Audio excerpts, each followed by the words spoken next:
آیات کے پردے میں نشانات کا مخزن، قرآن کا ہر حرف کرامات کا مخزن۔ اعوذ باللہ من الشیطان الرجیم، بسم اللہ الرحمن الرحیم۔ اللہم صلی علی محمد وعلی آل محمد کما صلیت علی ابراہیم وعلی آل ابراہیم انک حمید مجید۔ اللہم بارک علی محمد وعلی آل محمد کما بارکت علی ابراہیم وعلی آل ابراہیم انک حمید مجید۔ السلام علیکم ورحمۃ اللہ وبرکاتہ۔ سامعین کرام، قرآن کریم وہ کامل کتاب ہے جو ھدی للناس ہے، یعنی ایسے دلائل پر مشتمل ہے جو رہتی دنیا تر لوگوں کے لیے ہدایت کا موجب بنتی رہیں گی۔ ایسے دلائل ہیں جو کہ دنیا کے لیے ہمیشہ ھدی للناس کے طور پر سامنے آئیں گے۔ آج کے اس پروگرام میں ہم حضرت مسیح موعود علیہ السلام اور آپ کے خلفاء کی بیان کردہ تشریحات کی روشنی میں شان نزول یا اسباب نزول کا کچھ تعارف حاصل کریں گے۔ یہ لفظ آپ نے اکثر سنا ہوگا کہ فلاں آیت کی شان نزول یہ ہے، فلاں آیت اس وجہ سے نازل ہوئی، لیکن ممکن ہے بعض اوقات یہ علم نہ ہوتا ہو کہ یہ کیوں یہ اصطلاح استعمال کی جاتی ہے۔ تو اس کے لیے آج ہم تو اس پروگرام کے ذریعے کچھ تعارف حاصل کریں گے، اور ممکن ہے کہ ہم آئندہ پروگراموں میں بعض آیات جو خاص طور پہ جن کا تعلق بعض خاص واقعات کے ساتھ ہے ان کا شان نزول بھی ہم ڈسکس کریں۔ سامعین کرام، قرآن کریم عام کتابوں کی طرح نہیں ہے،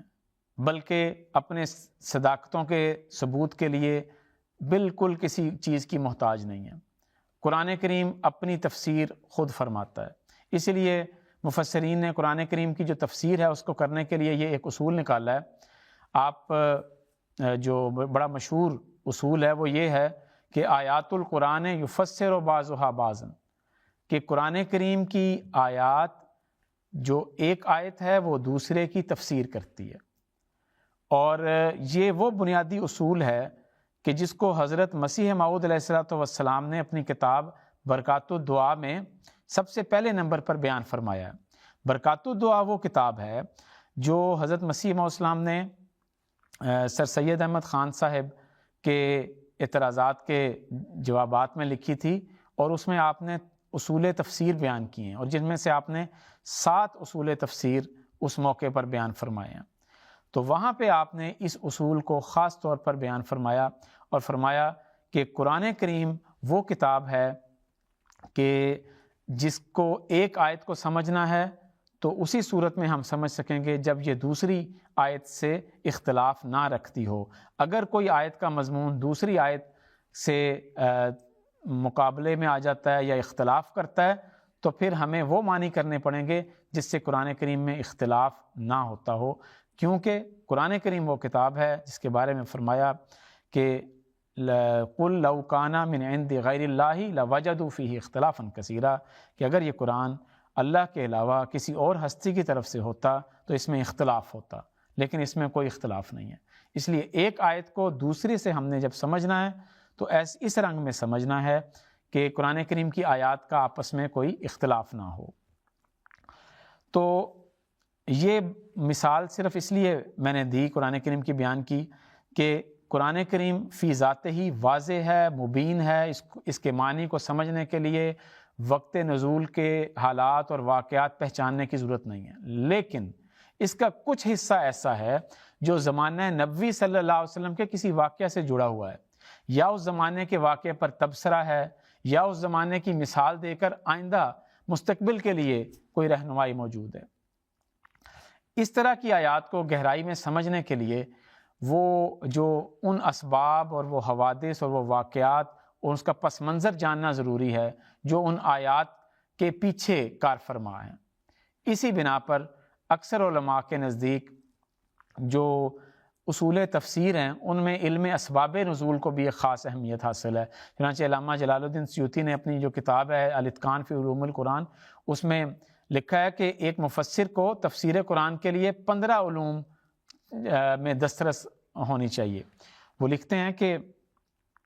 15 علوم میں دسترس ہونی چاہیے، اور ان میں سے ایک علم اسباب النزول والقصص ہے۔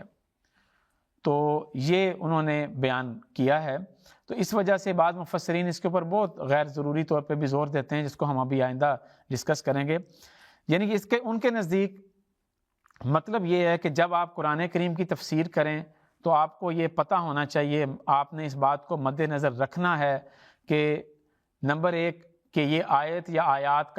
کے مجموعہ کا پس منظر، اس کا موقع کیا تھا، محرک کیا ہے۔ نمبر 2 کیا یہ آیت کسی خاص شخص کے متعلق ہے۔ نمبر 3 کیا یہ کسی جگہ کے متعلق ہے۔ اور نمبر 4 کیا یہ کسی خاص تاریخی واقعہ سے متعلق ہے۔ تو یہ آیات کے حوالے سے وہ کہتے ہیں کہ جب کسی آیت کے نزول کا محرک اور پس منظر معلوم ہو تو اس کے ذریعے سے آیات یا صورتوں کی تفسیر اور اس کے مفہوم کو سمجھنے میں مدد ملتی ہے۔ تو یہ ان کا موقف ہے۔ چنانچہ امام ابن تیمیہ اپنے ایک موقع پر فرماتے ہیں کہ وَمَعْرِفَةُ سَبَبِ النُّزُولِ يُعِينُ عَلَى فَهْمِ الْآيَةِ، کہ آیت کے شان نزول کو جاننا اس لیے ضروری ہے کہ اس کے ذریعے سے صحیح سمجھ آتی ہے، اور صحیح سمجھ میں یہ مددگار ہوتا ہے۔ اور آج کے دور کے حکم عدل حضرت مسیح موعود علیہ السلام انہوں نے بھی اس کے حوالے سے بیان کیا ہے کہ شان نزول کا علم کسی نہ کسی حد تک ضروری ہے، لیکن حضرت مسیح وسلم نے شان نزول کا لفظ جو استعمال فرمایا ہے وہ آپ نے پس منظر کے معنوں میں خاص طور پہ استعمال کیا ہے، یا سیاق و سباق کے معنوں میں استعمال کیا ہے۔ چنانچہ حضرت مسیح وسلم فرماتے ہیں قرآن شریف جو جامع تمام معارف اور حقائق ہے ابس طور پر نازل نہیں ہوا، بلکہ جب حاجت پیش آئی نازل ہوا ہے، اور ہر ایک آیت محکمہ اپنی ایک ضروری شان نزول رکھتی ہے۔ تو یہ تو ایک مختصر سا تعارف تھا شان نزول کے حوالے سے، لیکن یہاں پہ ایک سوال پیدا ہوتا ہے کہ مثلا کیا اگر وہ واقعہ جس کے ساتھ آیات کو منسلک کیا جاتا ہے، اگر وہ واقعہ نہ ہوتا تو کیا وہ آیات نازل نہ ہوتی؟ بعض مفسرین تو اس علم پر اس حد تک زور دیتے ہیں، وہ کہہ دیتے ہیں کہ اگر فلاں واقعہ پیش نہ آتا تو یہ آیات نازل نہ ہوتی۔ تو آئیے دیکھتے ہیں کہ حضرت خلیفۃ المسیح الاول رضی اللہ تعالیٰ عنہ نے اس کا کیا جواب عنایت فرمایا ہے۔ آپ نے فرمایا کہ شان نزول سے ہمیشہ یہ مراد نہیں ہوتا کہ ان آیات کے نزول سے وہی امر مراد ہے جو شان نزول کے تحت میں بیان کیا جاتا ہے، بلکہ اصل یہ ہے کہ وحی الہی کے نزول کے کچھ اسباب ہوتے ہیں، ان میں سے اس واقعے پر بھی وہ آیات چسپاں ہوتی ہیں، ورنہ اگر کسی ایک واقعے کو مخصوص کر لیں تو پھر قرآن مجید کی عظمت جو اس کے عام اور ابدی ہونے میں ہے کم ہو جاتی ہے۔ تو یہ حضرت خلیفۃ المسیح اول رضی اللہ تعالیٰ عنہ کی رائے ہے، اور اس میں بھی کوئی شک نہیں ہے کہ شان نزول کا علم ایک مفید چیز ہے، لیکن بعض مفسرین نے اس پر بہت زیادہ زور دیا ہے اور بڑی متشددانہ اس کے اوپر رائے رکھی ہے، اور انہوں نے کہا ہے کہ قرآن کریم کا فہم علم شان نزول یا علم اسباب نزول قرآن کے بغیر سمجھ ہی نہیں آ سکتا۔ اب یہ بڑی عجیب بات ہے، اور اس قدر انہوں نے زور دیا اس بات پہ کہ ایک علامہ جلال الدین سیوطی جن کا بڑا نام ہے، اور انہوں نے اس کو نقل بھی کیا ہے، خاص طور پہ علامہ واحدی کے قول کو ذکر کیا انہوں نے اپنی کتاب میں۔ وہ کہتے ہیں کہ کسی آیت کی درست تفسیر اس آیت کے متعلق قصے یا اس کے شان نزول کو جانے بغیر ممکن نہیں ہے۔ یہ بہت مبالغہ آمیز رائے ہے، یہ کوئی ایسی رائے نہیں ہے کہ جس کے بارے میں ہم یہ سمجھیں کہ یہ قطعی رائے ہے اور اس کے اوپر عمل ہونا چاہیے، کیونکہ اگر شان نزول اتنا ہی اہم ہوتا تو رسول کریم صلی اللہ علیہ وسلم لازماً اس کا ذکر کرتے، اور اللہ تعالیٰ کی تقدیر پھر اس کو مکمل طور پر محفوظ رکھتی۔ ہمارے پاس ہر آیت کا شان نزول محفوظ نہیں ہے، نہ قرآن کریم میں نہ احادیث کے ذریعے سے کہ ہر آیت کا ایک بنیادی طور پہ کہ یہ کس موقع پر نازل ہوئی، اس کا پس منظر کیا ہے، کوئی ایسی تو ہمارے پاس وہ دلیل نہیں ہے اور نہ ہی وہ محفوظ ہے۔ لیکن جو لوگ بہت زیادہ اس پر زور دیتے ہیں ان کے لیے ہم یہ بتانا چاہتے ہیں کہ اس کے اوپر اگر زیادہ انحصار کیا جائے، زیادہ زور دیا جائے تو اس کا نقصان کیا ہوتا ہے۔ اس کے 3 نقصانات ہوتے ہیں علمی طور پہ۔ ایک کہ جو شان نزول کی جو بنیاد ہے وہ روایات کے اوپر ہے، اور تمام مفسرین اور محدثین اس بات پر متفق ہیں کہ عملی طور پر بہت سی روایات ضعیف، منقطع یا پھر مرسل ہوتی ہیں، لہٰذا ان پر بھی اسباب نزول کی بنیاد رکھنا ہرگز درست نہیں ہے۔ پھر دوسری ہے کہ ایک ہی آیت کے متعدد یا متضاد شان نزول، یعنی بعض اوقات یہ ہوتا ہے کہ ایک ہی آیت ہے اور اس کے کئی لوگ دعویٰ کر رہے ہوتے ہیں کہ یہ ہماری وجہ سے یہ آیت نازل ہوئی ہے، ہماری وجہ سے آیت نازل ہوئی، یہ فلاں کی وجہ سے آیت نازل ہوئی، تو یہ بھی شان نزول کی اہمیت کو کمزور کر دیتے ہیں۔ اور تیسرا ہے کہ بعض لوگ کیا کرتے ہیں کہ کہتے ہیں کہ چونکہ اس آیت کا ایک خاص پس منظر ہے، یہ خاص واقعہ سے ریلیٹڈ ہے، اس وجہ سے لازماً یہ جو حکم ہے یہ صرف اس واقعہ سے ہی محدود ہے، ہر کوئی اس کا مخاطب نہیں ہے۔ تو یہ گویا کہ قرآنی وسعت کو محدود کرنے والی بات ہے۔ اسی لیے حضرت مسلم موعود رضی اللہ تعالیٰ عنہ فرماتے ہیں کہ اس زمانے کے مسلمان علماء میں یہ عام مرض ہے کہ جب ان کے سامنے قرآن کریم کی کوئی آیت پڑھی جائے اور انہیں کہا جائے کہ اس سے یہ مضمون نکلتا ہے تو وہ فوراً کہہ دیتے ہیں کہ واہ، ہمارے ساتھ اس کا کیا تعلق، اس کا تو شان نزول یہ ہے اور یہ آیت فلاں شخص سے تعلق رکھتی ہے، حالانکہ قرآن کریم کسی خاص شخص کے لیے نہیں آیا بلکہ ساری دنیا کے لیے آیا ہے۔ تو یہ چیز سامنے رکھنی چاہیے، جس کا ہم آئندہ بھی تذکرہ کریں گے کہ شان نزول کے کچھ سکم ہیں، اس میں کچھ ایسی چیزیں پائی جاتی ہیں کہ جو کہ براہ راست ٹکراتی ہیں قرآن کریم کی اہمیت کے ساتھ اور قرآن کریم کے مفہوم کے ساتھ ٹکراتی ہیں، اس لیے ہم ان کو بہت زیادہ ان کے اوپر بھروسہ نہیں کر سکتے، قابل اعتماد نہیں ہیں۔ ہاں، مدد کے طور پہ، معاون کے طور پہ ہم ان کو استعمال کر سکتے ہیں۔ اب میں سامعین کرام آپ خدمت میں یہ پیش کرنا چاہوں گا کہ اسباب نزول کے لحاظ سے اس کی 5 اقسام بنتی ہیں، جس کو ہم آج ذکر کریں گے۔ اگر اس کو موٹے طور پہ ہم تقسیم کریں تو تقریباً یہ 5 اقسام بن جاتی ہیں۔ تو جن میں سے پہلی قسم یہ ہے کہ جن کا تعلق قرآن کریم کے ساتھ گویا کہ براہ راست ہے، یہ قسم سب سے زیادہ اہمیت رکھتی ہے اس لحاظ سے کہ ان کا تعلق زمانہ نبوی صلی اللہ علیہ وسلم میں پیش آنے والے واقعات کے ساتھ ہے، جیسے مثلاً مغازی ہے، تاریخی واقعات ہیں اور تاریخی پس منظر ہیں۔ تو یہ ساری چیزیں جو ہیں ان کا ان کے ساتھ تعلق ہے۔ مثلاً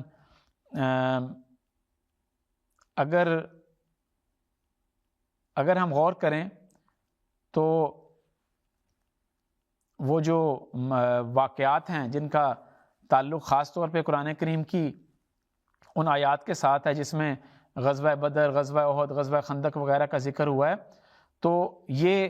ان کو ہم اس صورت میں سمجھیں گے جب ان کا پس منظر ہمیں کچھ نہ کچھ معلوم ہو، ورنہ بعض اوقات قرآن کریم کی آیات کی صحیح تفہیم نہیں ہوتی۔ اسی لیے شاہ ولی اللہ محدث دہلوی رحمہ اللہ اپنی کتاب الفوز الکبیر میں لکھتے ہیں کہ بعض آیات ایسی ہیں جن میں کسی خاص واقعے کی طرف اشارہ ملتا ہے، خواہ وہ واقعہ نبی صلی اللہ علیہ وسلم کے زمانے میں پیش آیا ہو یا آپ سے پہلے پیش آیا ہو۔ ایسی آیات کی تفسیر کرتے وقت اس سے متعلقہ واقعہ ضرور بیان کرنا چاہیے، کیونکہ اس کے بغیر اس مقام پر ہر کسی کو تشنگی محسوس ہوتی ہے۔ الفوز الکبیر کا یہ حوالہ ہے۔ تو میں چند ایک نمونے کے طور پر ان باتوں کا ذکر کر دیتا ہوں کہ جہاں پہ ہمیں شان نزول کی ضرورت پڑتی ہے. مثلا ہجرت مدینہ اور غار ثور کا ذکر. آپ سب کو پتہ ہے کہ غار ثور کا ذکر قرآن کریم میں بھی آیا ہے، اور ہجرت مدینہ جب کا بھی ذکر ہے کہ ہاں حضرت صلی اللہ علیہ وسلم نے مدینہ کی طرف ہجرت کی. چنانچہ لکھا ہے کہ اللہ تنصروہ، کہ اگر تم اس کی مدد نہیں کرو گے، یعنی کہ رسول کریم صلی اللہ علیہ وسلم کی، فقد نصرہ اللہ، اللہ اس کی مدد اس وقت کر چکا ہے. اذ اخرجہ الذین کفروا ثانی اثنین اذ ہما فی الغار اذ یقول لصاحبہ لا تحزن ان اللہ معنا، کہ جب دونوں افراد غار میں تھے، اور جب حضرت صلی اللہ علیہ وسلم اپنے صاحب یعنی حضرت ابوبکر صدیق رضی اللہ تعالیٰ عنہ سے فرما رہے تھے کہ لا تحزن ان اللہ معنا، غم نہ کرو اللہ ہمارے ساتھ ہے. تو دیکھیں واضح رنگ میں ہجرت مدینہ کا ذکر اور غار ثور کا ذکر یہاں پہ موجود ہے. پھر اسی طرح غزوہ بدر کا ذکر ہے. چنانچہ اللہ تعالیٰ فرماتا ہے وَلَقَدْ نَصَرَكُمُ اللَّهُ بِبَدْرٍ وَأَنْتُمْ أَذِلَّةٌ، کہ اللہ تمہاری بدر کے موقع پر بھی مدد کر چکا ہے جبکہ تم بے بس تھے، کمزور تھے. پھر غزوہ احد کا ذکر ملتا ہے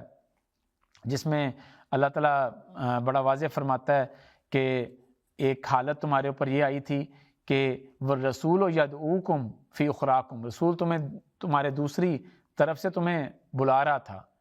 تو یہ ایک غزوہ بدر کا ذکر ہے. پھر غزوہ خندق کا ایک ذکر ہے، بلکہ سورۃ احزاب پوری غزوہ خندق کے حوالے سے اس کا نام ہی سورہ احزاب رکھا گیا ہے. تو اس میں ذکر ملتا ہے اذ جاؤکم من فوقکم ومن اسفل منکم، کہ یاد کرو اس وقت کو جب وہ تمہارے اوپر سے بھی آ گئے تھے، نیچے سے بھی آ گئے تھے. تو یہ اس کا ذکر ملتا ہے. پھر بیعت رضوان کا ذکر ملتا ہے حدیبیہ کے بعد، کہ جب حضرت صلی اللہ علیہ وسلم نے اس موقع پر بیعت لی، اور اس موقع پر اللہ تعالیٰ کی رضامندی خاص طور پر نازل ہوئی. چنانچہ اس کا ذکر قرآن کریم میں ان معنوں میں ملتا ہے لقد رضی اللہ عن المؤمنین اذ یبایعونک تحت الشجرۃ، کہ اللہ تعالیٰ راضی ہو گیا مومنوں سے جب وہ درخت کے نیچے جب انہوں نے تیری بیعت کی تھی. تو یہ اس کا تفصیل سے ذکر ہے. پھر غزوہ حنین کا تو نام لے کے ذکر ہے وَيَوْمَ حُنَيْنٍ اِذْ أَعْجَبَتْكُمْ كَثْرَتُكُمْ، کہ حنین کے دن کو یاد کرو جب تمہاری کثرت نے متعجب کر دیا تھا، تعجب میں مبتلا کر دیا تھا. اس کا بھی ذکر ملتا ہے. اور غزوہ بدر کا بھی جیسے میں نے عرض کیا اس کا بھی ذکر ملتا ہے. پھر غزوہ تبوک کا بھی ذکر قرآن کریم میں ملتا ہے.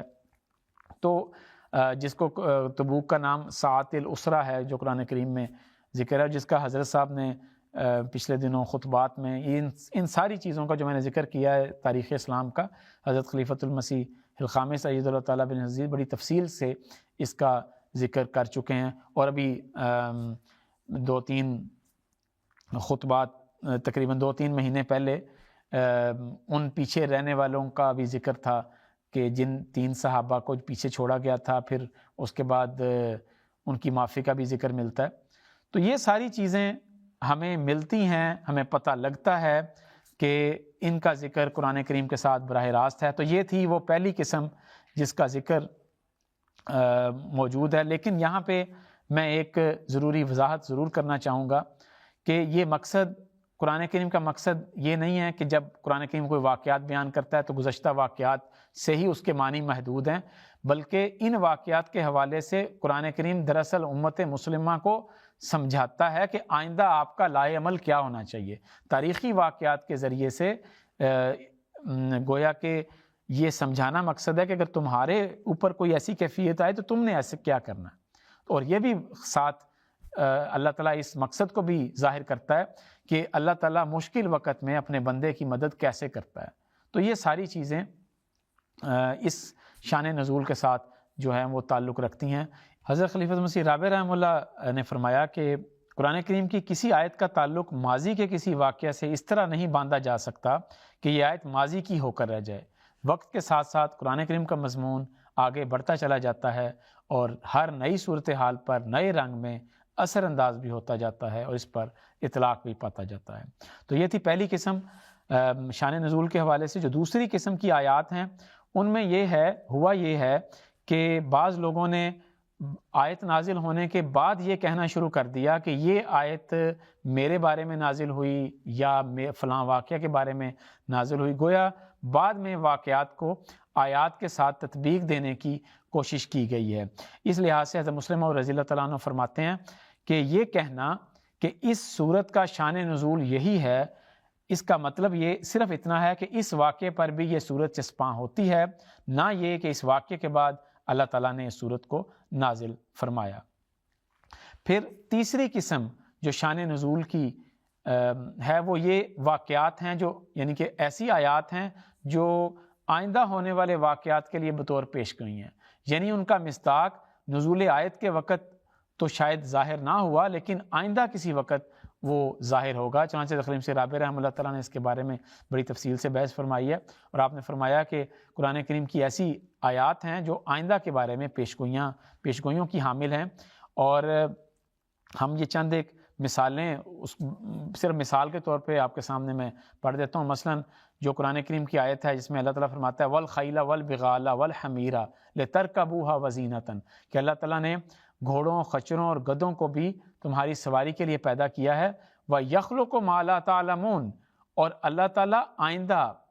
ایسی سواریاں پیدا کرے گا مَا لَا تَعْلَمُونَ جو تمہیں نہیں پتہ۔ تو یہ حضرت مسلم موعود رضی اللہ عنہ نے فرمایا کہ یہ گویا کہ آئندہ آنے والے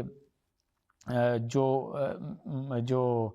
آئندہ ایجادات ہونی تھی، مثلا ریل گاڑی، ہوائی جہاز وغیرہ، اس کے لیے بطور پیش گوئی تھی۔ اسی طرح حضرت مسلم موعود رضی اللہ تعالیٰ نے ایک اور آیت سے استدلال کرتے ہوئے فرمایا کہ جس میں قرآن کریم کی آیت ہے دخان مبین ظاہر ہوگا، ایک وقت آئے گا، تو اس کے بارے میں حضور نے فرمایا کہ یہ آیت